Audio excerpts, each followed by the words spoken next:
My dear viewers, my dear clients, my dear friends, to everyone, have a happy day. So ఈరోజు మనం ఒక different topic తోటి మేము ముందుకు వస్తున్నాను. ఇప్పటివరకు ఏంటంటే మన అవేర్నెస్ ప్రోగ్రామ్స్గా డిఫరెంట్ టాపిక్స్ మీద మ్యూచువల్ ఫండ్స్లో డిస్కస్ చేస్తున్నాం. ఈరోజు ఏంటంటే లైక్ మనం ఎంత పెడితే మనకు ఎంత రావచ్చు, ఎంత ఇన్వెస్ట్ చేస్తే ఎంత రావచ్చు, సో దానికి డిఫరెంట్ స్ట్రాటజీస్ ఏంటి అనేటువంటిది ఈరోజు డిస్కస్ చేద్దాం. ఓకే, ముందు బేసిక్గా మనకి క్లయింట్స్ దగ్గర నుంచి లేదా ఇన్వెస్ట్ చేయాలనుకునేటువంటి వాళ్ళ దగ్గర నుంచి వచ్చేటువంటి క్వశ్చన్ ఏంటంటే లేదా జనరిక్ థింగ్, సో ప్రజెంట్ డబ్బులు ఎక్కడ ఉన్నాయి, రైట్? సో డబ్బులు ఎక్కడ ఉన్నాయి అంటే అసలు అది ఎక్కడి నుంచి క్రియేట్ అవ్వవు కదా ఆటోమేటిక్గా. సో దానికి కూడా మనం ఫాలో అయ్యేటువంటి మెథడ్స్, మనం ఫాలో అయ్యేటువంటి డిసిప్లైన్ అనేటువంటిది మనకు అమౌంట్ అనేటువంటి సేవ్ చేస్తుంది. ఓకే, సో అది ఎలా అనేటువంటిది కూడా సో జస్ట్ నేను ఎగ్జాంపుల్లో చూపిస్తాను, రైట్? సో రిచ్ పీపుల్ రిచ్గా ఎందుకు అంటే ఇంకా ఇంకా రిచ్గా ఎలా తయారవుతున్నారు, రైట్? మిడిల్ క్లాస్గానే ఎందుకు ఉంటుంది, పూర్గానే ఎందుకు ఉంటుంది అనేటువంటిది కూడా ఒక వీడియో చేసాం, రైట్? సో ఆ వీడియో కూడా మీకు హెల్ప్ అవుతుంది, రైట్? సో ఇక్కడ కూడా మనము దాన్ని కొద్దిగా టచ్ చేద్దాం. ఓకే, సో జస్ట్ షేరింగ్ చేస్తున్నాను స్క్రీన్ అనేటువంటిది. సపోజ్ ఒక మిలీనియర్ లైక్ ముఖేష్ అంబానీ లాంటి వాళ్ళని ఎగ్జాంపుల్గా తీసుకున్నాం అనుకోండి, రైట్? వాళ్ళు ఏం చేస్తారు అంటే బేసిక్గా వచ్చేసి వాళ్ళ నీడ్స్ ఏదైతే ఉంటాయో అదే ప్రతి పర్సన్కి, ప్రతి ఫ్యామిలీకి డెఫినెట్గా నీడ్స్ అనేది ఉంటుంది కదా. సో దానికి వచ్చేసి వాళ్ళకు వచ్చేటువంటి ఇన్కంలో ఒక 25% మాత్రమే స్పెండ్ చేస్తారు. ఓకే, అదే 10% వచ్చేసి ఏంటంటే వాన్స్కి స్పెండ్ చేస్తారు, లైక్ లగ్జూరియస్ థింగ్ కావచ్చు. ఓకే, సో అది మేబీ కొంతమందికి అది లగ్జూరియస్ అనిపించవచ్చు, కొంతమంది నీడ్ అనిపించవచ్చు. సో దాన్ని మనము డిఫరెన్షియేట్ చేయాలి అంటే అది ఈజీ టాస్క్ కాదు. బట్ అమౌంట్ స్పెండింగ్ అనేటువంటిది 10% కన్సిడర్ చేస్తారు. సో మ్యాక్సిమం అమౌంట్ అనేటువంటిది 65% వాళ్ళ ప్రియారిటీ అనేటువంటిది ఇన్వెస్ట్మెంట్స్కి వెళ్తుంది. ఓకే, అది కంపెనీస్లో కావచ్చు, అంటే వాళ్ళ డైరెక్ట్ ఓన్ కంపెనీస్ కావచ్చు, లేదా వేరే కంపెనీస్తో కొలాబరేషన్ కావచ్చు, రైట్? సో ఏదో రకంగా ఇన్వెస్ట్మెంట్ అనేటువంటిది వెళ్తుంది. అంటే ఇక్కడ చూడండి, సపోజ్ ముఖేష్ అంబానీ గారి నెట్వర్త్ వచ్చేసి $82 బిలియన్ కనుక కన్సిడర్ చేసుకుంటే, లైక్ ఇది కొద్దిగా ఓల్డ్ డేటా, నా $94 బిలియన్ దాకా కూడా వెళ్ళింది. ఓకే, సో మన కాస్ట్లీయెస్ట్ బిల్డింగ్ అని చెప్పేటువంటిది, సో ముఖేష్ అంబానీ గారు బాంబేలో ఏదైతే ఉందో యాంటిలియా బిల్డింగ్ అనేటువంటిది, దాని కాస్ట్ వచ్చేసి $2 బిలియన్. అంటే వాళ్ళ టోటల్ వర్త్ ఎంతైతే ఉందో వాళ్ళు స్పెండ్ చేస్తుంది 2.5% ఏది బిల్డింగ్కి, వాళ్ళు స్టే చేయాలనుకునేటువంటి హోమ్కి. ఓకే, అదే వాళ్ళు దగ్గరగా 168 కార్స్ ఇవన్నీ మెయింటైన్ చేస్తున్నారు, కానీ దాని టోటల్ వర్త్ వచ్చేసి $1 బిలియన్. అంటే వాళ్ళ టోటల్ క్యాపిటల్ లేదా నెట్వర్త్ ఏదైతే ఉందో దాంట్లో 1.2% మాత్రమే స్పెండ్ చేస్తున్నారు. ఓకే, అదే ఒక నార్మల్ పర్సన్స్ తీసుకున్నారు అనుకోండి, సో వాళ్ళది ఎలా ఉంటుంది చూడండి. 40% ఏమో సో మంత్లీ ఎక్స్పెన్సెస్ ఇలాంటి వాటికి యూజ్ చేస్తూ ఉన్నారు. 55% వచ్చేసి ఏంటంటే అంత వాల్యూ లేనటువంటి లయబిలిటీస్గా ఉండేటువంటి ఐటమ్స్, రైట్? మోస్ట్లీ డిప్రిషియేషన్గా ఉండేటువంటి ఐటమ్స్ ఏదైతే ఉంటాయో వాటి మీద 55% స్పెండ్ చేస్తున్నారు. అది స్టేటస్ పర్పస్ కావచ్చు, తెలిసి కావచ్చు, తెలియక కావచ్చు, what ever the reasons it's maybe. Okay, investment అనేటువంటిది 5% మాత్రమే చేస్తూ ఉన్నారు. ఓకే, సో ఇక్కడ ఇంకొక ఎగ్జాంపుల్ చూపిస్తున్నాను చూడండి. సపోజ్ మిస్టర్ ఎం అనే పర్సన్ ఒక 12 lakhs పర్ మంత్ ఇన్కమ్ ఉందనుకోండి. ఓకే, మనం కొనేటువంటి ఫ్లాట్ వర్త్ ఎంత ఉంటుంది, 50 lakhs రూపీస్ ఉంటుంది. సో ఇప్పుడు 50 lakhsకి మినిమం రావాలి అంటే సిటీస్లో it's highly impossible, but as a generic ఎగ్జాంపుల్గా తీసుకుంటాం. ఓకే, కార్ తీసుకుంటే ఒక్కొక్కటి 8 lakhs, 10 lakhs, 20 lakhs, 15 lakhs ఇలా. సో అంటే ఏంటంటే మనకు వస్తున్నది ఎంత, మనం స్పెండ్ చేస్తున్నది ఎంత. అదే ఇక్కడ ముఖేష్ అంబానీ గారు ఇలాంటి ఎగ్జాంపుల్స్ తీసుకుంటే రిచ్ పీపుల్ దాంట్లో వాళ్ళు స్పెండ్ చేస్తున్నారు, వాళ్ళు లైఫ్ని ఎంజాయ్ చేస్తున్నారు, చేయట్లేదు అనేది కాదు. ఓకే, కానీ వాళ్ళకంటూ ఒక లిమిట్ ఉంది, ఎంత పర్సంటేజ్ వరకు ఎంత అమౌంట్ స్పెండ్ చేయాలి అనేటువంటిది. మన దగ్గర అది లేదు. సో అందువల్ల ఏంటంటే చూడటానికి మన మీద చాలా ఎర్న్ చేసాం అనిపిస్తుంది, ఫైనల్గా వచ్చేసరికి ఎందుకు మిగలట్లేదు అంటే ఆ డిసిప్లైన్ అనేటువంటిది, ఆ కంట్రోల్ అనేటువంటిది లేకపోవడం. That is the main problem. Okay. So అది లేనప్పుడు ఏంటంటే మీరు ఎంత ఎర్న్ చేసినా కూడా ఎప్పుడు మంత్ ఎండ్ వచ్చేసరికి డబ్బుల కోసం వెతుక్కోవాల్సి వస్తుంది. ఓకే. అండ్ సెకండ్ థింగ్ ఏంటంటే ప్రియారిటీస్ తెలియకపోవటం. ఏంటి ఆ ప్రియారిటీస్ అంటే, సపోజ్ లైక్ మనకు ఇన్వెస్ట్మెంట్స్కి చాలా ఆప్షన్స్ ఉంటాయి. లైక్ మ్యూచువల్ ఫండ్సే కావచ్చు, రియల్ ఎస్టేటే కావచ్చు, షేర్ మార్కెటే కావచ్చు, ఎఫ్డీస్ కావచ్చు, ఆర్డీస్ కావచ్చు, చిట్స్ కావచ్చు, ఇలా చాలా ఆప్షన్స్ ఉన్నాయి. రైట్. వేటిల్లో ఎంత ఎంత పెట్టాలి, ఎలా డైవర్సిఫికేషన్ ఇంప్లిమెంట్ చేయాలి. సపోజ్ ఏదో ఒక స్కీమ్లో మనం రాంగ్గా ఎంటర్ అయ్యామనుకో, ఎస్పెషల్లీ లాట్ ఆఫ్ పీపుల్ చేసేటువంటి మిస్టేక్ ఏంటంటే చాలా లైఫ్ ఇన్సూరెన్సెస్లో ఇన్వెస్ట్ చేసి ఉంటారు. అది ఆబ్లిగేషన్ కోసం కావచ్చు, తెలిసి కావచ్చు, తెలియక కావచ్చు, ఏదో ట్యాక్స్ బెనిఫిట్స్ వస్తున్నాయని కావచ్చు, ఇలా వేరియస్ రీజన్స్. కానీ ఫైనల్గా ఏంటంటే అంత మనకు వర్త్ఫుల్గా సెక్యూరిటీ ఉందా అంటే ఉండదు. ఏది సమ్ అష్యూర్డ్ తీసుకున్నప్పుడు. రైట్. తీసుకోవడానికి 10 స్కీములు, 15 స్కీములు, మోర్ దెన్ 6 to 7 తీసుకున్నటువంటి పీపుల్ ఎక్కువ ఉన్నారు, ఎస్పెషల్లీ లైఫ్ ఇన్సూరెన్సెస్. బట్ ఆ టోటల్ సమ్ అష్యూర్డ్ కలుపుకుంటే మీకు ఉపయోగపడేలా ఉంటుందా అంటే అలా ఉండదు. ఓకే. సో ఇట్లా ఏంటంటే ఎప్పుడైనా అన్వాంటెడ్ తీసుకున్నాం అనుకోండి, suppose example Sukanya Samriddhi scheme. ఇవన్నీ బెస్ట్ కాదని నేను చెప్పట్లేదు, బట్ దాని బెనిఫిట్స్ ఏంటి, అది ఎవరికి సూట్ అవుతాయి, ప్రతి స్కీము ప్రతి ఒక్కరికి సూట్ అవుతుంది. రైట్. ఉండేటువంటి టైం డ్యూరేషన్ ఎంత, ప్రజెంట్ మనం పెడుతున్నప్పుడు మార్కెట్స్ ఎలా ఉన్నాయి, రైట్, ఎలాంటి పర్సన్స్కి ఇన్వెస్ట్ చేస్తున్నాం, రైట్, ఆ ఏజ్ ఫ్యాక్టర్ అనేటువంటిది, తర్వాత మనకు ఉండేటువంటి రెస్పాన్సిబిలిటీస్ అనేటువంటిది, ఇవన్నీ కూడా మనం కన్సిడర్ చేయాలి. అందుకే ఒక అడ్వైజర్ అనేటువంటి ఫైనాన్షియల్ అడ్వైజర్ కావాలని చెప్తాను. ఓకే. సో సపోజ్ మనకు ఒకటి తెలిసింది, లైక్ ఒకటి రాంగ్ ఇన్వెస్ట్మెంట్ చేసాము అనుకున్నాం. మేబీ ఆ మూమెంట్లో మనకు తెలియకపోవచ్చు, లైక్ దాంట్లో ఉండేటువంటి రూల్స్ అండ్ రెగ్యులేషన్స్ అన్నీ కూడా గోయింగ్ ఫర్దర్ కావచ్చు, మన మెచ్యూరిటీ లెవెల్స్ని బట్టి కావచ్చు, ఇట్లా కొంత మనకు తెలుస్తుంది. రైట్. ఎప్పుడైతే మనం అది రాంగ్ అని డిసైడ్ అయ్యామో, దాంతో మనకు అంత బెనిఫిట్స్ లేవనేటువంటి డిసైడ్ అయ్యామో, ఇమ్మీడియట్గా దానికి ఆల్టర్నేటివ్ అనేటువంటిది, దానికి ప్రాపర్ సొల్యూషన్ అనేటువంటిది ఐడెంటిఫై చేయాలి. అంతే తప్ప ఇక్కడ ఏదో నాకు లాస్ అయిపోతుంది, ల్యాప్స్ అయిపోతుంది, లేకపోతే పెట్టిన అమౌంట్ కూడా రాదు, ఇలా అని మీరు క్యాలిక్యులేట్ చేసుకుంటే వెళ్ళిపోతే ఏమవుతుందంటే మేబీ ఈరోజు 10 రూపీస్ లాస్ ఉన్నటువంటి రేపు 100 రూపీస్కి వెళ్తుంది. అది మనం రియలైజ్ అవ్వట్లేదు. రైట్. ఈరోజు ఏదో 10 రూపీస్ పోతుందని మనం ఆలోచిస్తున్నాం. రైట్. సో 100 రూపీస్ వాల్యూనా 10 రూపీస్ వాల్యూ అనేటువంటి you have to decide. Okay. So best example ఏంటంటే, సపోజ్ ఇప్పుడు మనం ఏదో ఒక ఊరికి వెళ్ళాలి. సపోజ్ నేను ఇక్కడ బెంగళూరు నుంచి ఢిల్లీ వెళ్ళాలి. బై మిస్టేక్ ఏదో రాంగ్ రూట్లోకి వచ్చాను. రైట్. సో రాంగ్ రూట్లోకి వచ్చాను కదా అని చెప్పేసి నేను అదే రూట్లో కంటిన్యూ అయిపోతే ఢిల్లీ వెళ్తాను కాదు కదా.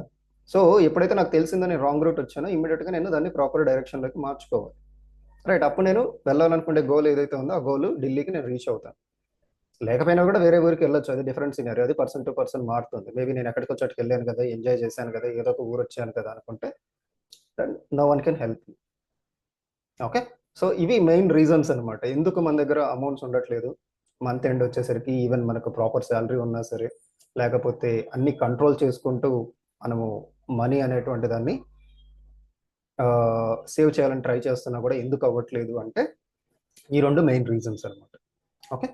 సో నెక్స్ట్ థింగ్ వచ్చేసి మనం ఎంత ఇన్వెస్ట్ చేస్తే మనకు ఎంత రావచ్చు అనేటువంటిది ఎగ్జాంపుల్స్గా చూద్దాం. ఇక్కడ చూడండి, ఇక్కడ బెస్ట్ ఎగ్జాంపుల్ చాలామంది పీపుల్ ఫాలో అవుతున్నటువంటి ఎగ్జాంపుల్ ఇది. సో ఎక్కువగా మనం 15-15-15 రూల్ కింద డిఫైన్ చేస్తాము, దాన్ని ఇంకొంచెం ఎక్స్టెన్షన్ చేసి ఇప్పుడు 15-15-15-15గా కన్సిడర్ చేస్తూ ఉన్నాము. లైక్ సపోజ్ ఇక్కడ మనం మంత్లీ 15,000 రూపీస్ కనుక కన్సిడర్ చేసుకుంటే ఒక 15 ఇయర్స్ కనుక ఫాలో అయ్యామనుకోండి, సో టోటల్గా మన ఇన్వెస్ట్మెంట్ వచ్చేసి 27 lakhs రూపీస్ దాకా అవుతుంది. రైట్. దాన్ని మనం 15 ఇయర్స్ అలాగే ఉంచామంటే మనకు 1 crore ఎబో అనేటువంటిది జనరేట్ అవుతుంది. ఓకే. సో మీ టోటల్ ఇన్వెస్ట్మెంట్కి 3.74 టైమ్స్ అనేటువంటిది మనకి రావడానికి ఛాన్సెస్ ఉంది ఇక్కడ. ఓకే. సో అలా అని చెప్పేసి మీరు ఏ స్కీమ్స్ పెడితే ఆ స్కీమ్స్ పెట్టేసి మ్యూచువల్ ఫండ్లో ఇంత రిటర్న్స్ రావాలి, లేకపోతే ఇంత గోల్స్ రీచ్ అవ్వాలి అంటే కుదరదు.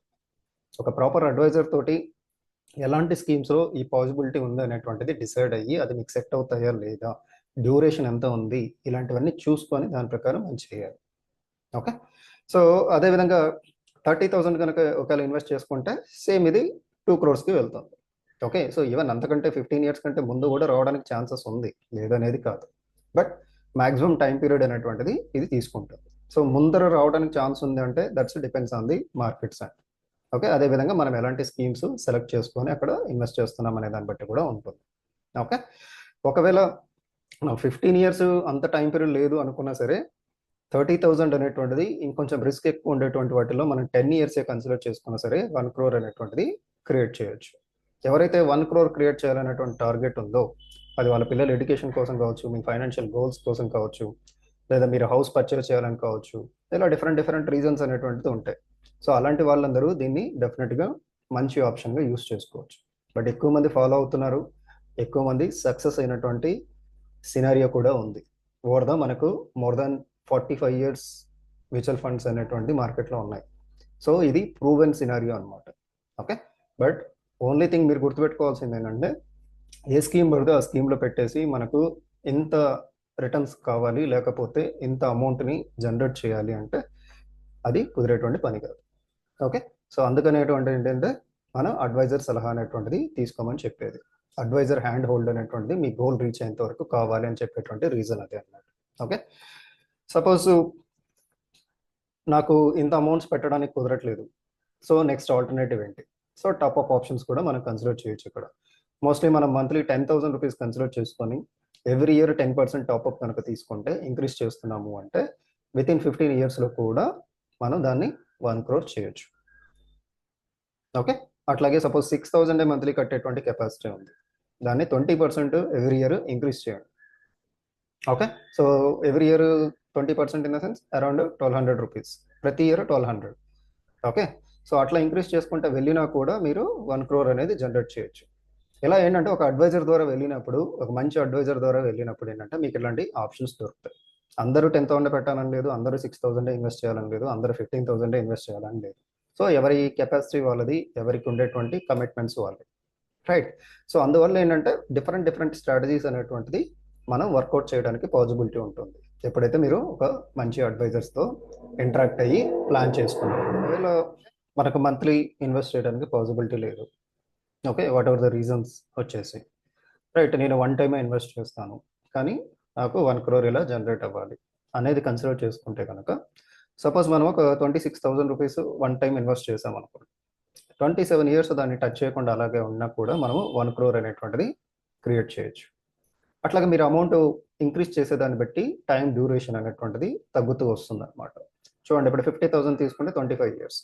ఒకవేళ నాకు 5 lakhs పెట్టే కెపాసిటీ ఉంది, వన్ టైం నేను ఇన్వెస్ట్ చేయగలను అనుకుంటే కనుక 14 ఇయర్స్లో దాన్ని మనము 1.13 crores దాకా కూడా దాన్ని జనరేట్ చేయొచ్చు.